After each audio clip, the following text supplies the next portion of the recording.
русском телевизионном кино есть два чуда. Про одно из них я хочу сегодня рассказать. Это создание фильма «Вся королевская рать». 1970 год, 3 серии по роману американского писателя Роберта Пена Уоррена. Так вот, в титрах этого фильма есть неточности. Даже, я бы сказал, ошибки, потому что там есть несоответствие фамилии человека функции, которые он выполнял в этом фильме. В списке режиссерской группы постановщиков, режиссера, ассистента по актерам, даже администратора по праву должна быть фамилия человека, который там не значится. Он значится просто как исполнитель одной из главных ролей. Это фамилия народного артиста РСФСР Михаила Михайловича Казакова.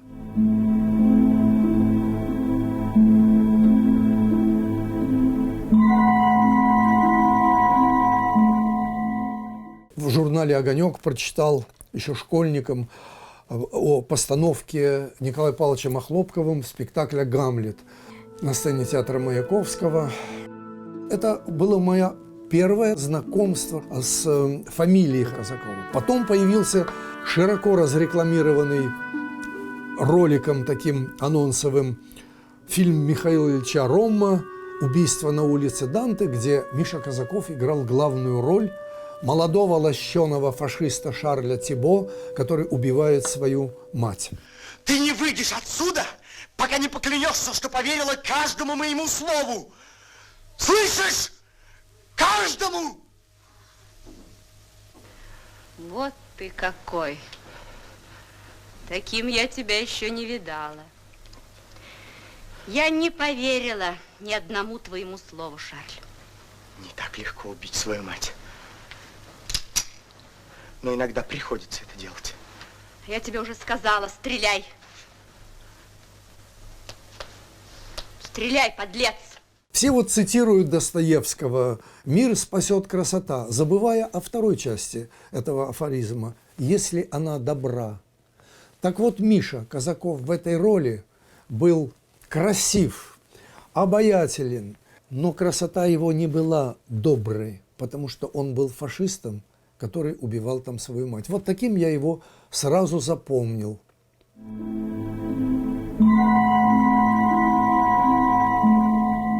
Миша рассказывает, из Минска раздался звонок. Звонил ему Александр Гудкович, который в титрах фильма значится как автор сценария и как со-режиссер-постановщик.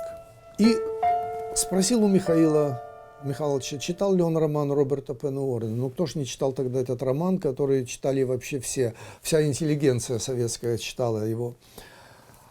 И Гудкович говорит, а вы не хотели бы, вот я хочу предложить вам сыграть главную роль Джека Бёрдена. Миша говорит, да, я играю. И говорит, у меня сразу возник вопрос, а кто будет играть губернатора? На что Гудкович сказал, ну, мы поищем где-то. Нет, сказал Казаков, я знаю, кто будет играть. Кто? Луспекаев. Фамилия эта ничего не говорила ни Гудковичу, ни кому-либо вообще из будущих создателей фильма до того, как мы узнали вообще, кто такой Луспекаев. 70-й год был знаковым годом для очень многих причастных к этому фильму. Ну, во-первых, само появление идеи этого фильма происходило в год какой-то жуткой вообще вакханалии, связанной со столетием со дня рождения Ленина. И вдруг в Белоруссии затевают фильм, там не о Ленине, не о революции, там не о чем-то там, а фильмы об американской дипломатии, «Вся королевская рать», американский роман. Это было чудо. Чем был знаковым этот фильм для Олега Ефремова, снимавшегося у нас? А вот чем. Это был год, когда Олег Николаевич, создавший «Современник», все эти годы холивший, лелеявший его, вдруг он получил приглашение от стариков-мхатовцев возглавить этот хиреющий театр МХАТ. И каждый день, приходя к нам на съемку, Ефремов говорил процесс отрыва его от «Современника» и переход в МХАТ. Но это был знаковый фильм для Казакова. Потому что Он понимал, что он практически как персонаж не выходит из кадра на протяжении всех 3 серий. И он понял, что ему надо тоже покидать «Современник». И Миша из «Современника» ушел. Он еще доигрывал какие-то некоторые там спектакли, которые я еще даже успел посмотреть. Но «Современник» это уже было для него прошлое. Значит, вот ради съемки в этом фильме, в нашем «Вся королевская рать», он ушел из «Современника». Что еще интересно? На фильме «Убийство на улице Данте» Михаила Ромма директором был Лазарь Милькис. А в 70-м году Лазарь Милькис из директоров фильмов стал начальником производства киностудии «Мосфильм». Ну, поскольку Миша снимался в этом фильме, и они были прекрасно знакомы друг с другом, Миша устроил нам возможность снимать эту картину на крупнейшей советской киностудии, самой мощной и оснащенной киностудии «Мосфильм». Так белорусы переместились почти на год на «Мосфильм».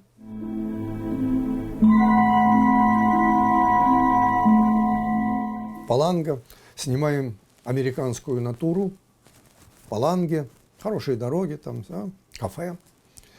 Сидим с Мишей, девушка красивая. И мы так, распустив перья, мне 30, Мише 34. Так, значит, начинаем ее потихонечку обхаживать. За соседним столиком сидит дядя Жора Жонов, ест творог со сметанкой.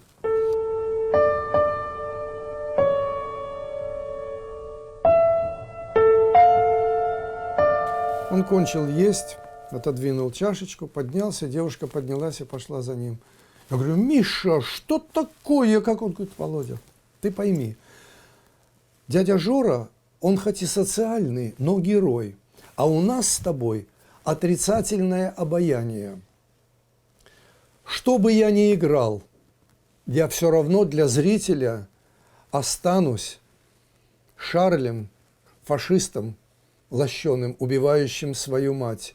Я всегда для зрителя останусь Зуритой из «Человека-амфибия». Что бы я ни играл, я даже 4 раза, говорит, играл Дзержинского, но все равно вот будет во всем сквозить мое отрицательное обаяние. Так же, говорит, и у тебя, для того, чтобы, говорит, понять, какие мы с тобой хорошие, умные. Для этого, говорит, нужно время и короткая дистанция сближения.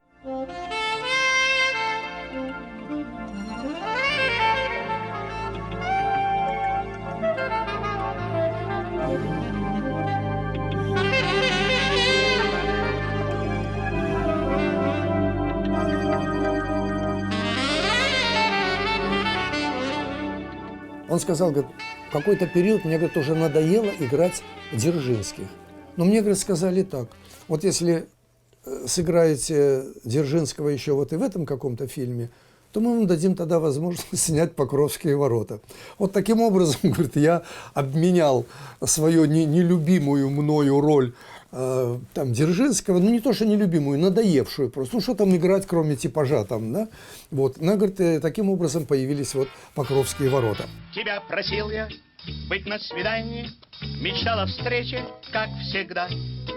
Ты улыбнулась, слегка смутившись, сказала да, да. Пара-дарара, здравствуйте, пара-дарара, мое почтение, пара-дарара, пара, приветствую вас, пара-дарара, это я, пара-дарара, пара. Он все время говорит: Володя, ну я столько сыграл в театре, столько сделал постановок, «Пиковую даму» поставил, «Визит дамы» поставил, значит, вот «Очарование зла». И все мне говорят: ты что-то, ой, «Покровские ворота», ой, «Покровские ворота». Все, говорят, почему-то меня помнят по Покровским воротам. Мы оба были, я в аптеке, а я в кино искала вас. Так значит, завтра на том же месте, тот же час.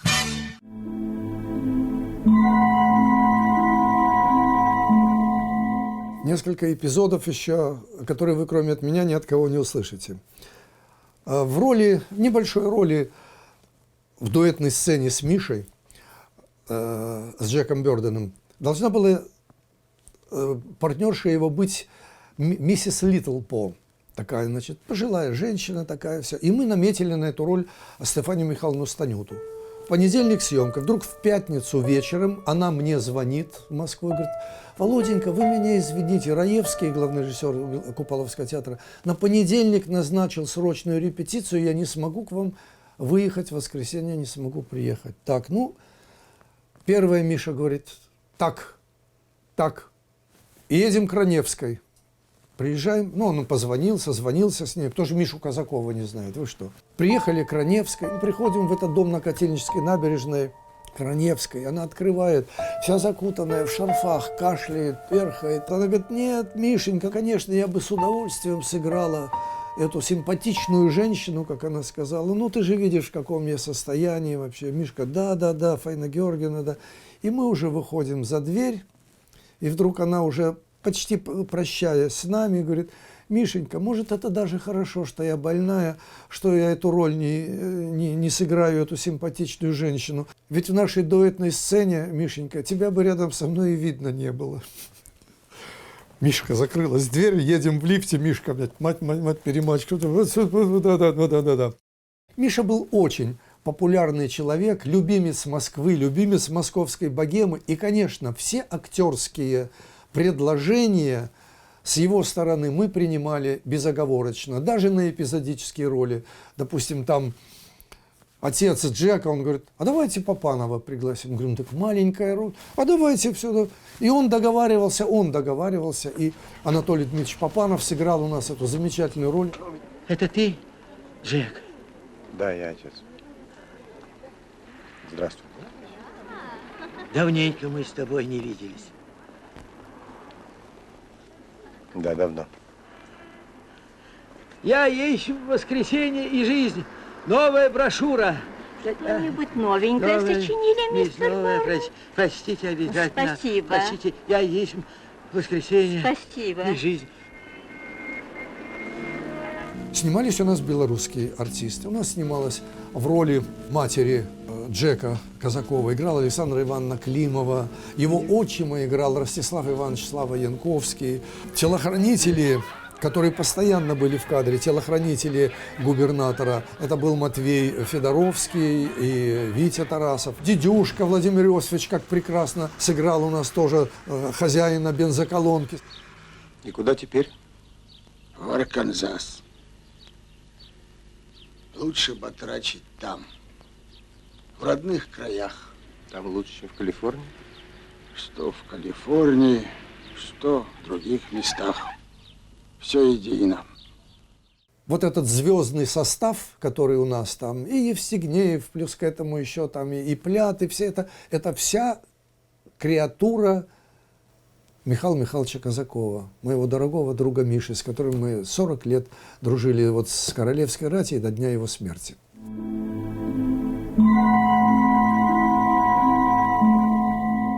Миша, конечно, был при всей его такой резкости, любитель и выпить, и поматериться, он был очень сентиментальный человек.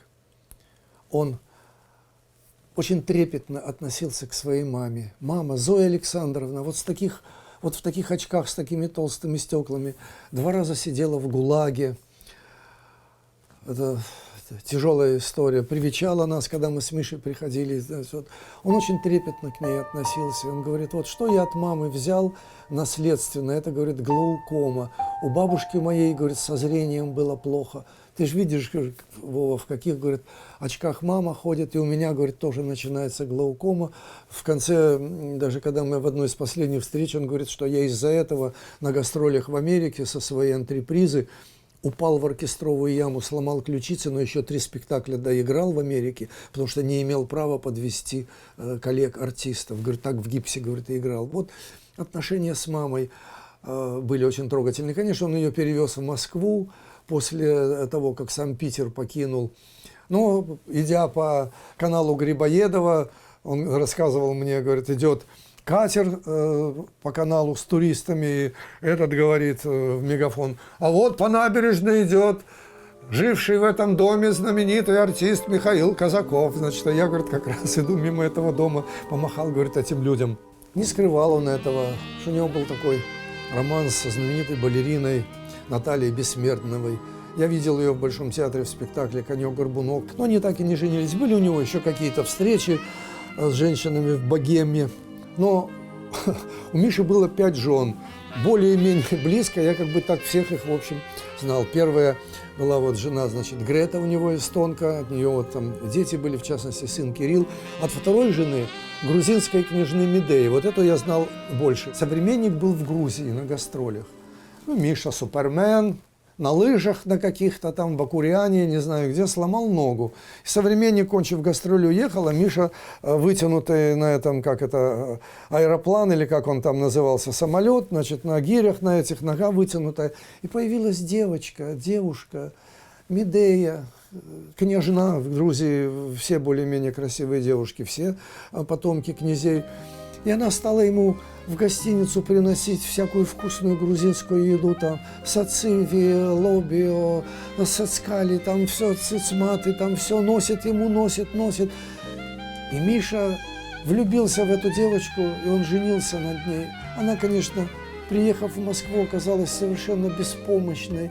Она не знала тут никого, ничего. Она часами разговаривала на грузинском с тетями, с бабушками, с прабабушками по телефону. Она ничего не умела готовить. Когда мы с Мишей после съемки приходили к нему, он предупреждал ее, что Медея делала. Бежала в гастроном на Грузинской, рядом в Белорусском вокзале, в гастроном на первом этаже, покупала колбасу, там все это. И говорю, Миша, дорогой, вот все, что, пожалуйста, Володя, кушайте. Медея родила ему девочку Манану. Она играет в грузинском театре, актриса, ведущая актриса. Ну, почему нет? Потому что муж ее главный режиссер этого театра. Это вот тоже Мишина, так сказать, кровь. Третья жена Регина, детей там у него не было, она уехала в Америку, и там, по-моему, открыла ресторан «Казаков», где готовит борщи, там, по крайней мере, Миша мне так что-то говорил. А вот четвертая жена, Анна Ямпольская, по-моему, сама она из Молдавии откуда-то, очень интересный человек, красивая, во-первых, очень волевая, которая создала вокруг Миши антреприза Михаила Казакова. Она заставляла его работать, иногда даже до изнеможения. Она ему родила 2 детей. Мишку, в честь его отца, Михаила Эммануиловича Казакова. Мишку родила, значит, до эмиграции в Израиль, а когда они оттуда вернулись, еще родила ему Зою, в честь мамы Мишиной, Зои Александровны. Она его заставляла работать, говоря, Миша, надо детей поднимать. И Миша работал. И вот все диски, которые вот сейчас выпущены, аудиодиски, видеодиски, спектакли сделаны, это все, она была продюсером всех, организатором всех вот этих вот Мишиных гастролей, записей, видеозаписей, антрепризы Михаила Казакова. Ну, конечно, от этого шли деньги.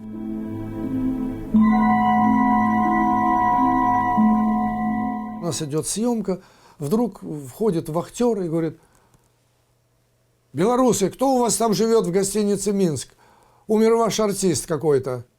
Я сразу подбежал, рот ему закрыл. Я говорю, что случилось? Да вот звонили, говорит, группа ко мне. Что? Я говорю, ничего, вообще так, перерыв час. Быстро сажусь на «Волгу», еду там, значит, в гостиницу «Минск». Действительно умер Павел Луспекаев. И когда я вернулся туда, Миша первый на меня поднял глаза. Я говорю, Миша, все, Паши нет. А они дружили, они были друзьями, потому что Павла пригласил на этот фильм именно Миша Казаков. И он постоянно, поскольку уже не работал в «Современнике», он все время был вместе с Пашей. И тут же, вы знаете, ну это, конечно, стервозная ситуация, ну что поделать, режиссура такая профессия. Мы понимали, что у нас горе, сейчас надо Пашу хоронить, все, но первая мысль будет, кто будет вместо Паши играть. Миша говорит, все, я еду в Ленинград на похороны Паши. Взяли ему билет, все. Мы сильно выпивали в этот вечер. Миша читал стихи, мы выпивали, но не пьянели, потому что мы были потрясены этим горем вообще, свалившимся на нас. Миша читал стихи, без остановки читал к случаю подходящие стихи. Наконец, он высокого роста, стоял вот так, тут стояла тахта. А в головах тахты такая полочка. И Миша вот так, как стоял, так вот со всего рода раз, все лицо рассечено, гематома. Какие тут съемки уже? Паши нет, Мишу снимать нельзя. Сейчас же отвезли его, какой там Ленинград? Сейчас же отвезли его в Боткинскую больницу, где у него друзья были. Стали эту гематому его там, значит, лечить. Тут раздается звонок, по-моему, из Алма-Аты. Звонит Таня Лаврова. Она разбилась там на машине. Они ехали с поэтом знаменитым Алжасом Сулейменовым и не заметили, что дорога упирается в круглую площадь такую, и поперли, помчались прямо. Самое главное, Таня говорит, когда я вышла, значит, разбитая вся из машины, увидела номер машины, такой зловещий номер, 34-70.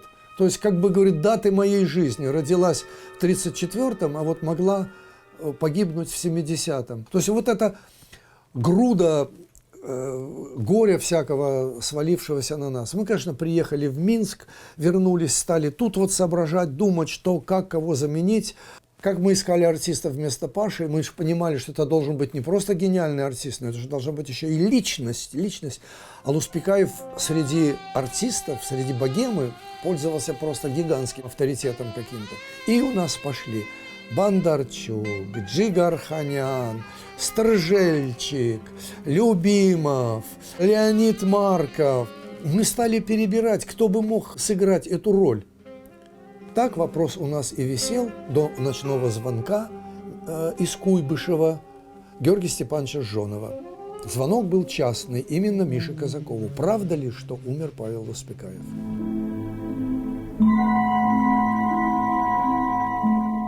Снимается у нас сцена, когда губернатор Старк лежит в постели с женой, с Валентиной Калининой, талантливейшая актриса.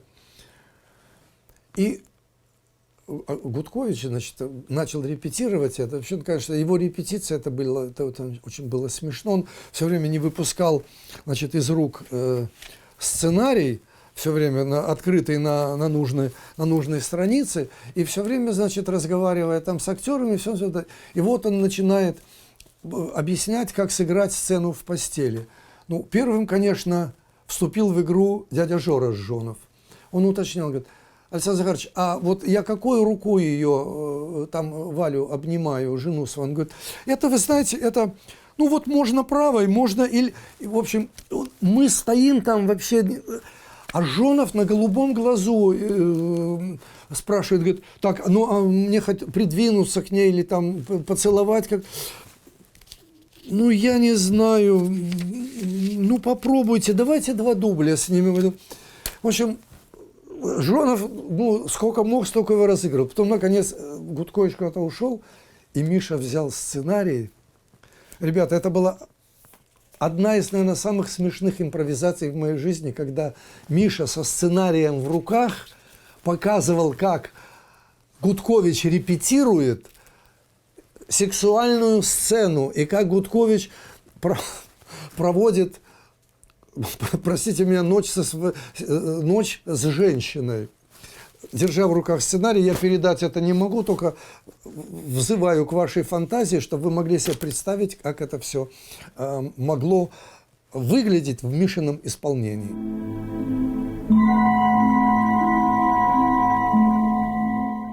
Он задумался об эмиграции. Я об этом узнал. Я говорю: Миша, а что случилось? Ты понимаешь, я хотел в Доме кино встретить Новый год, в ресторане Нового кино. Мне даже, народному артисту РСФСР, места там не осталось. Понимаешь, дети, вот, детского питания нет. Вот, все, я уезжаю. Я говорю: Миша, ты здесь, Михаил Казаков, на 1/6 части земного шара. Ты играешь, что хочешь, ты читаешь, что хочешь, ты ставишь, что хочешь, ты снимаешь, что хочешь. А ты едешь в страну, которой на карте даже места нет, где написать. Написана цифра 26. У меня как раз у детей висела карта над их кроватями. 26, а внизу пояснение: 26 Израиль. Я говорю: что ты там будешь делать? Володя, тебе этого не понять. Прощай.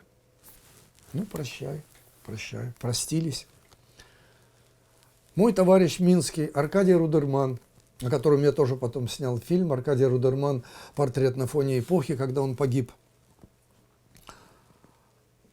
Был в Израиле на съемках. Привозит мне, конечно, привет от Миши. Я говорю, что он там делает?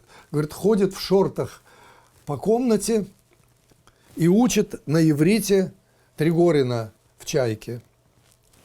Хорошо. Я, говорит, ему говорю, это Рудерман от себя рассказывает. Михаил Михайлович, какой Тригорин, если вы в лавочке не можете объясниться, что вы купить хотите, какой хлеб там или что? И вот, вернувшись в Минск, он мне рассказывает. Понимаешь, говорит, я, говорит, так сыграл на иврите Тригорина. Ну, выучил он же музыкант, музыкальный человек, у него же уши какие. Он этот иврит, звучание речи на иврите, он просто выучил, вызубрил, как музыку. Я, говорит, так сыграл Тригорина, первый акт, Володя. Я, говорит, наверное, на русском так, говорит, никогда не играл. Ну, так сыграл, говорит, сижу в гримерке, расслабляюсь, трубочку, говорит, покуриваю на всех фотографиях, между прочим. Сколько у меня их, десятки фотографий, Миша везде с трубками, везде. Мало того, к нему в гримерку заходишь, 3-4 трубки лежат. Я говорю, Миша, а чего у тебя столько трубок? Да они, говорит, засоряются. Так я, говорит, чтобы каждую не чистить, я, говорит, вот 3-4 засорятся, потом я, говорит, сразу как-то сажусь и, говорит, их чищу. Потом, может, это на легкие на него и повлияло. Да. И я, говорит, сижу в гримерке, такой довольный, думаю, сейчас я пойду второй акт играть. И вдруг, говорит, входит костюмерша, милая женщина, говорит, и так на плечиках держит, говорит, мой сюртук светлый из второго акта. И о чем-то, говорит, меня на иврите спрашивает. Тут Миша выругался, говорит, Володя, а я не понимаю, чего она от меня хочет. То есть речь, роль он выучил, а объясниться с костюмершей или как в лавочке объясниться он не мог, потому что язык он уже этот не выучил. Они решили вернуться в СССР.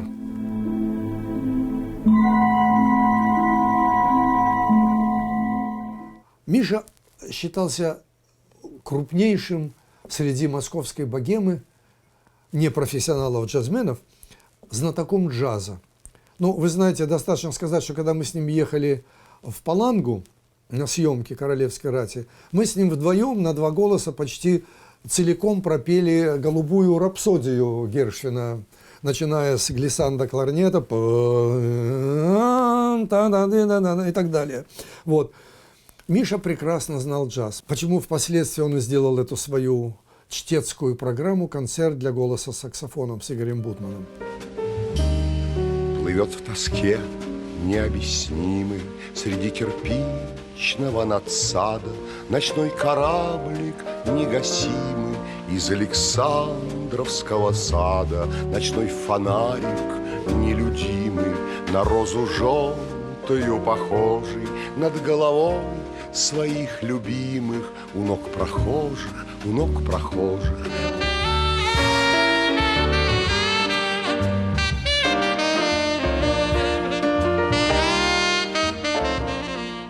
Щелкая каналами, включаю «Спокойной ночи, малыши». Мои уже дети выросли к тому времени. Ну, просто смотрю, сидит после этих позывных, сидит Миша Казаков, мой друг дорогой. Слева Зойка, справа Мишка на руках. И он начинает своим детям рассказывать. 3 девицы под окном пряли поздно вечерком. Сказка о царе Салтане. И я вот как сел вот так зачарованный, и я прослушал 15 минут, там же сколько они идут, «Спокойной ночи, малыши», вот весь этот фрагмент 15-минутный, который Миша читал. Потому что как он читает стихи, это магия, это магия. Он 4 часа подряд нам с женой читал стихи, без перерыва. Ну, изредка мы там что-нибудь прихлебывали там, но 4 часа, понимаете, потому что для него не зарабатывать деньги была проблема и устремление, а они из него просто выплескивались, они извергались из него. Ему хотелось читать, ему хотелось обогатить нас, зрителей, слушателей, всегда всем, потому что эти стихи из него просто вырывались так, с такой радости он это читал, как будто это он сам их сочинил. Что он мне говорит? Ты знаешь, говорит, вот сейчас в великой России всего, говорит, 5 человек с эстрады читают стихи. Это, говорит, Александр Филипенко, это Сережа Юрский, это Алла Демидова, это я, и кого-то он еще назвал 5-м, не помню. Ну, вот, говорит, ты же знаешь, говорит, по сути дела, Меньшикова в Покровских воротах, говорит, открыл я. После меня, говорит, он уже стал таким популярным. Я, говорит, ему говорю, Олежка, давай я тебе передам все свои чтецкие программы, как сделать, что, как выстраивать их. Говорит, все тебе передам, все секреты общения с чтеца, с аудиторией открою, где, как, с жестов, все, говорит, тебе сделаю. Он, говорит, так на меня смотрит и говорит, дядя Миша, а зачем мне это нужно? Я, говорит, беру диск с пару фрагментов своих фильмов, рассказываю пару баек о том, как снимается кино. Я, говорит, получаю больше вас за выступление, чем вы, говорит, 2,5 часа горло дерете, говорит, на эстраде. Мимо ристалищ, капищ, мимо храмов и баров, мимо шикарных кладбищ, мимо больших базаров, мира и горе мимо Мекки, Рима, синим солнцем полимы, идут по земле пилигримы. Увечны они горбаты, голодны, полуодеты, глаза их полны заката, сердца их полны рассвета. За ними поют пустыни, вспыхивают зорницы, звезды встают над ними, и хрипло кричат им птицы, что мир останется прежним, да, останется прежним, ослепительно снежным и сомнительно нежным, что мир останется лживым, что мир останется вечным, может быть постижимым, но все-таки бесконечным. И значит, не будет толка от веры в себя да в Бога. И значит, остались только иллюзия и дорога, и быть на земле с закатом, и быть над землей рассветом, удобрить ее солдатом, одобрить ее поэтом. Каждые 2 года он привозил сюда новую программу. Единственное, 2 раза он привозил по просьбе, по заявкам зрителей концерт для голоса с саксофоном. Ну, тут слилось и его стихотворное дарование, и любовь к джазу.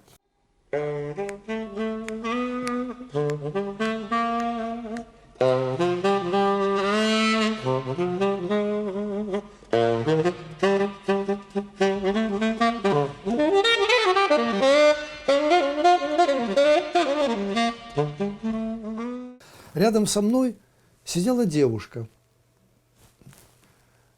Прошло 1-е отделение, Миша отдохнул, идет 2-е отделение, и вдруг в какой-то момент эта девушка встала и ушла. Думаю, ну как так вообще? Казаков читает, мне даже за Мишу немножко обидно стало, думаю, читает стихи так хорошо, она встала вдруг и ушла. Вдруг минут через 15, наверное, или через 20 девушка появляется с букетом цветов.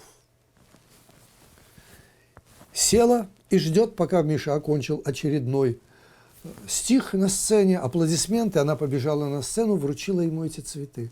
Я на нее посмотрел другими глазами. Она говорит, вы знаете, я никогда, говорит, в жизни не слышала, как звучат стихи. Ну, что-то, говорит, в школе учила, там, стихи. Да.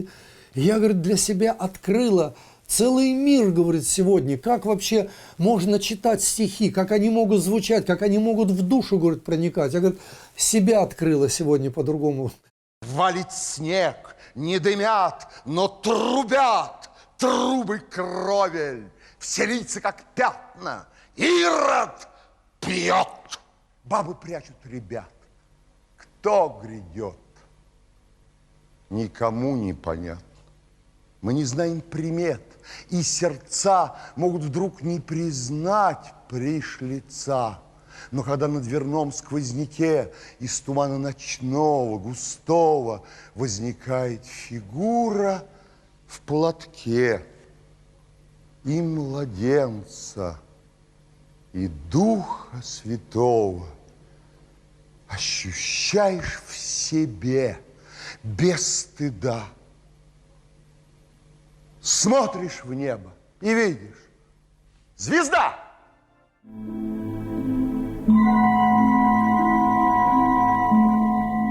Вдруг звонок из какой-то продюсерской фирмы и говорят, вот в апреле, это был 2010 год, приезжает со спектаклем Михаил Михайлович Казаков. И он сказал, что в Минске у него есть друг, который вот будет тут с ним встречаться и, так сказать, опекать его. И все, вот он мне дал ваш телефон, значит, все.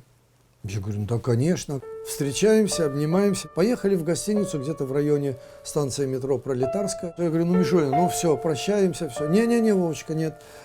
Пойдем, поднимемся вместе, позавтракаем. Ну, какой-то завтрак, там, помню, яичница какая-то была. Поели яичницу, говорю, Мишуня, ну все, тебе надо отдыхать, ты в поезде ночь, у тебя вечером спектакль. Не-не-не-не, пойдем в номер. И он говорит и говорит, и говорит, и говорит о своей жизни, о том, о сём, о королевской рати, о нашей дружбе, о состоянии театра. Рассказывает, как он поставил короля Лира в театре Моссовета, и как сыграл там несколько спектаклей, и как вдруг после утренней репетиции, после установки декорации и перед вечерним спектаклем вся декорация рухнула вниз. Он говорит, Вова, ты понимаешь, что, Вовочка, что это вещий знак был, что мне больше не надо там вообще играть, что это меня может убить. Я все порываюсь уйти, я понимаю, что ему надо сейчас просто поспать элементарно перед вечерним спектаклем, который он и поставил, и играл там роль. А он все, нет, останься. И начинает мне давать диски. И он мне штук 8 и аудио, и видео дисков дал со своими фильмами, со своими концертами, со своими чтецкими программами. Только, слушай, только выслушай меня. Я понимал, что ему в Москве уже не с кем разговаривать, не с кем разговаривать.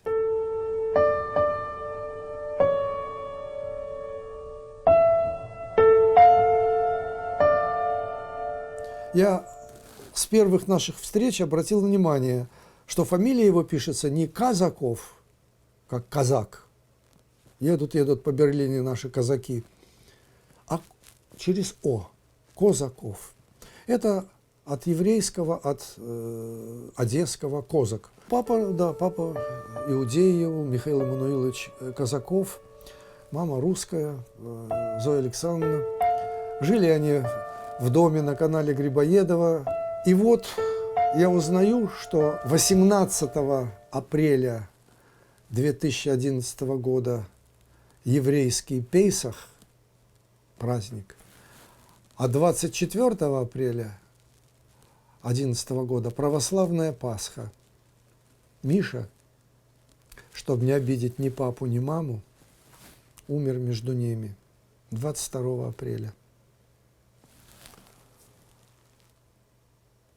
Вы знаете, если он даже и запомнился советским зрителям, прежде всего, как человек с отрицательным обаянием, как Шарль из «Убийства на улице Данте», или как там Дзержинский, или как Зурита из «Человека-амфибии», для меня он всегда останется верным другом, верным, преданным, сентиментальным, с чувством юмора и с трепетной и нежной душой Гамлета, с которого он и начал свою жизнь в искусстве.